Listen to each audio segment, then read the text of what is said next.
Hi guys, welcome back to my channel. Welcome to a new video. As you saw from the title, I've created a pretty ambitious reading list for the month of April. I have 8 books on this list that I want to present. Hopefully making this video will help me stick to reading these books. As I'm filming this, it is the 1st of April and I am already reading a book, at which point I am about halfway through, and that is Sally Rooney's Beautiful World, Where Are You? This one is probably going to be the one that I can explain the premise of best, since I am already reading it. But we follow 4 characters. Their lives are entangled together. On one side we have Alice and Felix. They meet through a dating app. And on the other side, we have Eileen and Simon, who have been friends since childhood. And the link between all of these people is that Alice and Eileen are really good friends from university, and they exchange emails every 2 chapters, essentially. I'm not going to give too much away, but so far I am really enjoying it. But this is my last full novel by Sally Rooney to read. I do still want to read Mr. Salary, but I've read all of her books, and I don't know why I had apprehensions about this one, which were really unwarranted because I am loving it so far. And I think I'm loving it even more than Conversations with Friends, which was my least favorite of the 3 that I read. So far, so good. Next on my list is Of Mice and Men by John Steinbeck. This is probably his most popular work, and as someone who's never read John Steinbeck, I thought it would be a good entry point. I've been recommended this by one of my best friends and my mother, and I have heard only amazing things about this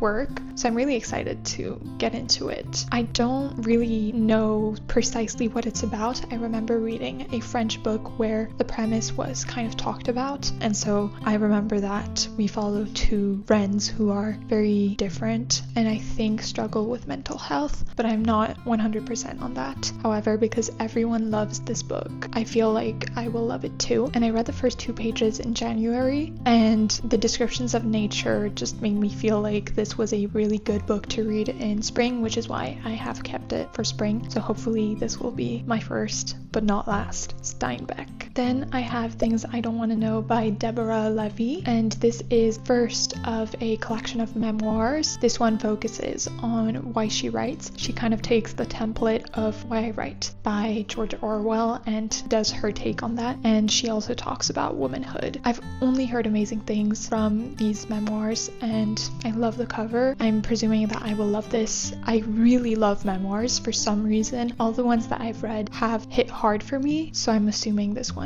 is going to be one of them. And I don't know if it's because the memoirs that I choose have themes that I love, or it's because I adhere to memoirs a lot, but I'm really excited for this one. And after having read In the Margins by Elena Ferrante, this one is back on my radar, and I'm really excited because I love to hear artists talk about their craft and why they love their craft, what their process is. And I say artists in general because this is not exclusive to writers for me. I love to watch the actors on actors videos, directors on directors. I love to watch videos of people talking about their painting processes. Anything that touches art, I am really interested in.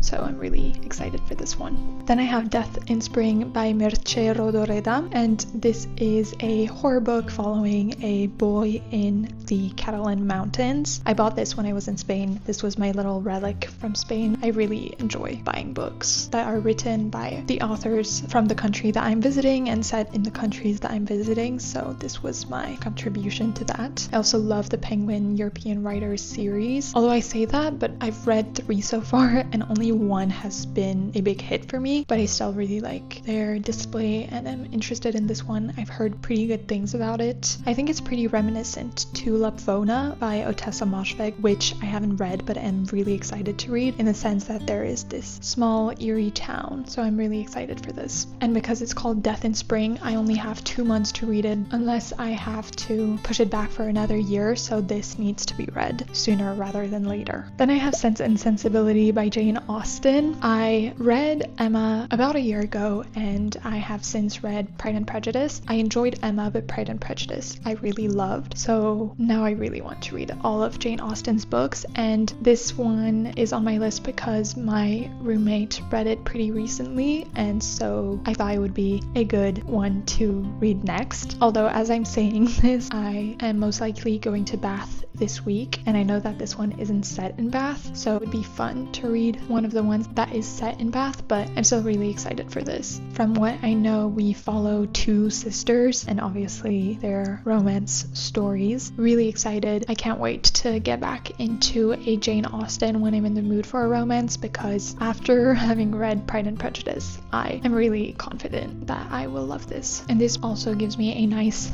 thing to say, which is that I had a book buying rule for myself set this year where I couldn't buy a book unless I've read 5. And while that rule was good to reduce my physical TBR, it made it a bit difficult because I'm a very, very big mood reader, and the books that I wish to purchase usually have very similar themes, and so most of the books on my shelves have these similar introspective feel to it, and I come to realize that I wasn't in the mood for a lot of those books last month. This month we're back in, but it made me switch my book buying rule to basically now I'm allowed to buy books as long as I read them within the month, and if I don't read the books I've bought within the month, then I am not allowed to buy any books the month after. I think this will force me to A, read the books that I buy, and B, reduce my TBR as well, because I have a bit of pressure to actually read those books. So hopefully it does both of that, and because of this I do need to read Sense and Sensibility this month, and this is why I wanted to make this video as well, because I want myself to have the pressure of having said this online to you guys, so I do really need to read these books. And to make matters harder for myself, I bought 3 other books, so let's get on to the next one. The next one is Hello Beautiful by Anne Napolitano. I've heard amazing things on this book from Marine, ma bouquine. She makes French videos, basically book videos, reading vlogs, so if you're interested and speak French, I highly invite you to follow her. But she read this book a bit ago and she absolutely loved it, 5-star for her, and this book was on my radar but not actively until she really talked highly about it, so now I'm really excited. And from what I know, it's the story of 4 sisters. People have compared it to Blue Sisters in that sense, but I didn't love Blue Sisters, and I found that the opinions people have on both these books can be pretty divisive, so I'm not going in with the apprehension of what I felt on Blue Sisters. The next book that I recently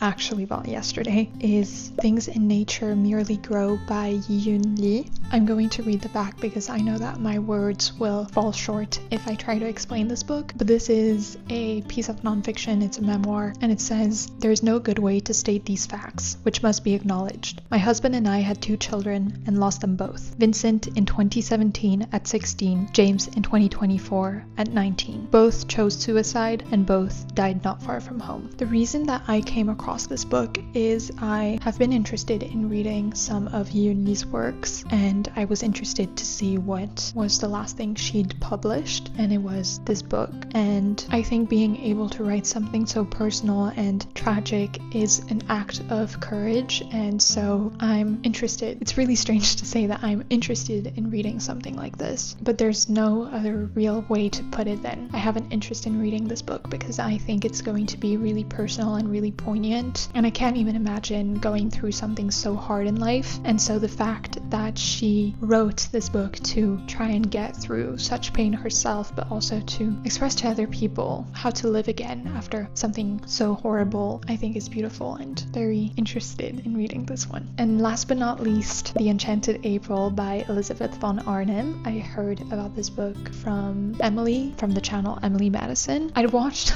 a video where she recommended this a long time ago, so I don't really remember what she said, but in this one we follow 4 women in Italy, and it says, "As each in turn blossoms in the warmth of the Italian spring and finds their spirits stirring, quite unexpected changes occur." This book needs to be read in April. It cannot be read any other month, for there is April quite literally in the title, but my hopes is that that this book will go pretty deeply into descriptions of nature and be very atmospheric in that sense. And so I'm really excited for this one. I don't know too much, but I am really curious to read it. And that is my list. I hope I will be able to get through all of these. Actually, I'm not sure because one, I'm traveling quite a bit this month, and B, it is pretty ambitious, but as you saw, a few of these books are on the shorter side and I'm already halfway through one of them, so maybe I can do it. I did read 8 books last month, so hopefully I can do this again. And I really hope that I will come back in May telling you that I have read all of these. And in the meantime, take care of yourselves and I will see you next week. Bye guys!